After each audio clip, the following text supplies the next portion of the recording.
Halo, Assalamualaikum warahmatullahi wabarakatuh. Selamat pagi, selamat siang, dan selamat malam. Kami dari kelompok 3 mengenai time management asisten dengan judul Horasi. Fase analisis dari Web Time Management Assistant yang bernama Horasi.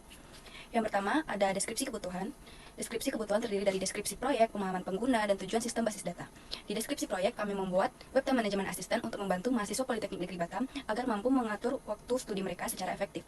Yang kedua ada pemahaman pengguna. Mahasiswa Politeknik Negeri Batam adalah tujuan dari pemakaian web aplikasi kami. Dan selanjutnya adalah tujuan sistem basis data. Tujuan sistem basis data bertujuan untuk menciptakan platform yang memungkinkan mahasiswa politeknik untuk mengelola kegiatan dan tugas mereka secara terorganisir. Yang kedua ada analisis proses bisnis, yaitu pemodelan proses bisnis, analisis proses studi mahasiswa termasuk perencanaan, kegiatan, dan tugas. Selanjutnya ada pengidentifikasian aktivitas dan entitas. Identifikasi aktivitas seperti penjadwalan penambahan kegiatan dan tugas. Seperti kalau entitasnya seperti mahasiswa sebagai user dan kegiatan serta tugas. Serta terdapat stopwatch untuk membantu mereka mengatur waktu mereka atau mengetahui seberapa lama mereka melakukan pembelajaran. Yang ketiga ada analisis data, yaitu pemahaman data yang dibutuhkan. Data mahasiswa terdapat profil, pengguna, kegiatan, tugas, dan notifikasi. Selanjutnya ada identifikasi atribut.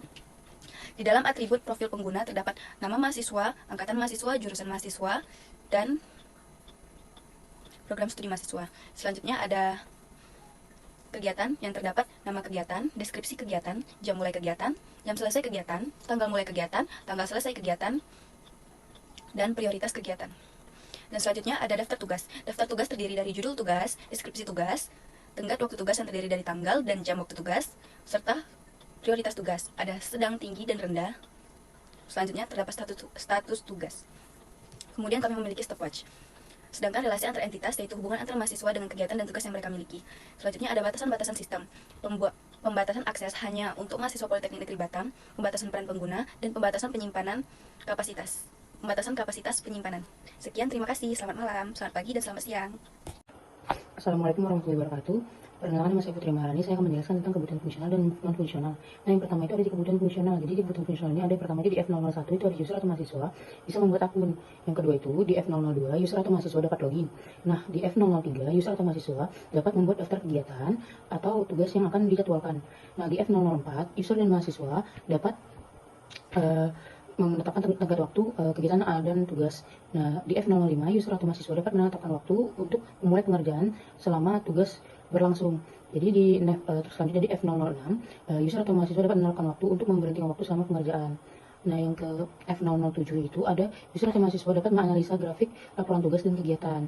Di selanjutnya F008 user atau mahasiswa dapat mengelola profil pengguna. Di yang terakhir itu ada F009 user atau mahasiswa dapat mengelola atau mengganti password akun. Jadi setelah itu ada kebutuhan non fungsional. Di kebutuhan non fungsional ini ada beberapa yang pertama itu ada kinerja. Jadi ini kinerja ini ada pertama itu ada responsif. Di responsif ini aplikasi harus merespon dengan cepat. Nah, di kedua itu ada namanya skalabilitas. Di skalabilitas ini mampu menangani pertumbuhan pengguna. Nah, yang kedua itu ada di keandalan. Di keandalan ini harus ada namanya ketersediaan tinggi. Jadi aplikasi harus tersedia sepanjang waktu. Terus yang ketiga itu ada namanya keamanan. Jadi si webnya harus bisa ada perlindungan data. Jadi enskripsi data selama penyimpanan dan transmisi. Nah, yang kedua itu ada perlindungan privasi. Privasi pengguna harus dijaga. Terus juga ada sertifikat keamanan. Aplikasi harus memiliki sertifikat keamanan. Terus yang keempat itu ada kepatuhan hukum. Jadi konsumen mematuhi regulasi dan hukum yang berlaku termasuk hukum perlindungan data dan privasi. Yang kelima itu ada user experience. Jadi antarmuka yang intuitif atau antarmuka pengguna harus mudah dipahami. Terus juga ada dukungan bahasa Indonesia. Aplikasi mendukung bahasa Indonesia. Terus kemampuan cross browser, website harus kompatibel dengan berbagai perangkat web. Terus juga kinerja responsif pada perangkat web mobile. Aplikasi merespon dengan baik pada perangkat seluler, baik pada PC maupun mobile. Terus juga yang keenam itu ada backup atau pemulihan. Jadi di sini prosedur percadangan data teratur dan pemulihan data yang efektif. Terus juga yang ketujuh itu ada audit dan log. Jadi mencatat aktivitas pengguna dan peristiwa terkait keamanan dalam log. Yang terakhir itu ada tingkat penggunaan. Jadi tingkat penggunaan aplikasi dirancang dengan prinsip-prinsip desain yang baik. Itu aja yang bisa saya sampaikan. Terima kasih. Saya Beli Ngepecan. Di sini saya akan mempresentasikan IRD diagram kami. Di IRD diagram kami terdapat entitas user. Entitas user memiliki atribut ID user, nama pengguna, email, password, jurusan, dan angkatan. User dapat menerapkan stopwatch. Di entitas stopwatch memiliki atribut ID stopwatch, total waktu, tanggal, dan ID user. User bisa mengelola daftar tugas. Di entitas daftar tugas, terdapat atribut ID daftar tugas, ID user, nama tugas, deskripsi, batas waktu, dan status. User bisa menjadwalkan kegiatan. Di entitas kegiatan, terdapat atribut ID kegiatan, ID user, judul, deskripsi, tanggal mulai, tanggal selesai, jam mulai, jam selesai, dan status. Halo, nama saya Muhammad Syafiq. Saya di sini akan menjelaskan struktur tabel. Untuk yang pertama, ada tabel users, primary key-nya users ID, dan foreign key-nya tidak ada. Untuk struktur tabelnya seperti yang ditampilkan. Untuk tabel kedua, nama tabelnya daftar tugas, primary key-nya ID underscore daftar underscore tugas, untuk foreign key-nya users ID. Untuk struktur tabelnya seperti yang ditampilkan. Yang ketiga, nama tabelnya kegiatan, primary key-nya ID underscore kegiatan, untuk foreign key-nya users ID. Untuk struktur tabelnya seperti yang ditampilkan. Dan yang terakhir, nama tabelnya stopwatch, primary key-nya total underscore waktu, untuk foreign key-nya users ID. Untuk struktur tabelnya seperti yang ditampilkan. Halo semuanya, nama saya Maximus Kuforin Lumsina. Pada kesempatan kali ini saya akan menjelaskan apa itu relational scheme pada Horasi. Entitas pertama yaitu user. Di user dia memiliki ID user sebagai primary key, nama pengguna, password, email, jurusan, dan angkatan. Berikutnya yaitu entitas daftar tugas.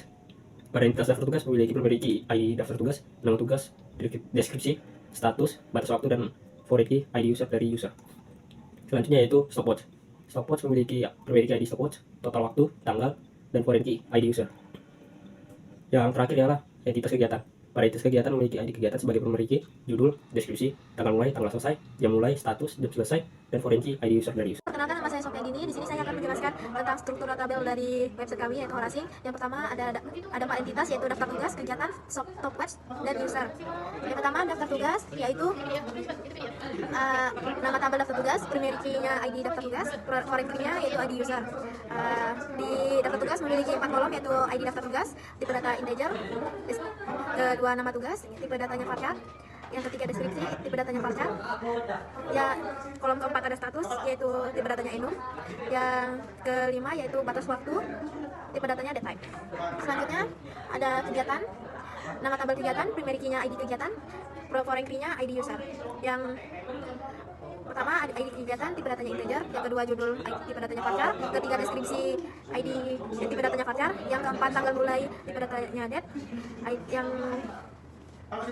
yang kelima tanggal selesai tipe datanya date, yang keenam jam mulai tipe datanya time, yang ketujuh status tipe datanya enum, yang kedelapan jam selesai tipe datanya time.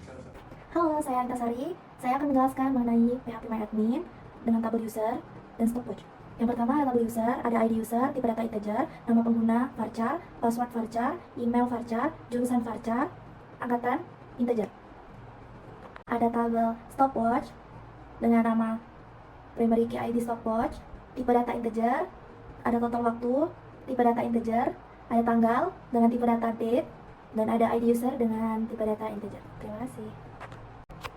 Terima kasih, sekian presentasi dari kelompok kami. Jika ada kesalahan dan kekurangan, mohon dimaafkan, dan terima kasih atas perhatiannya. Wassalamualaikum warahmatullahi wabarakatuh. Selamat pagi, selamat siang, dan selamat malam.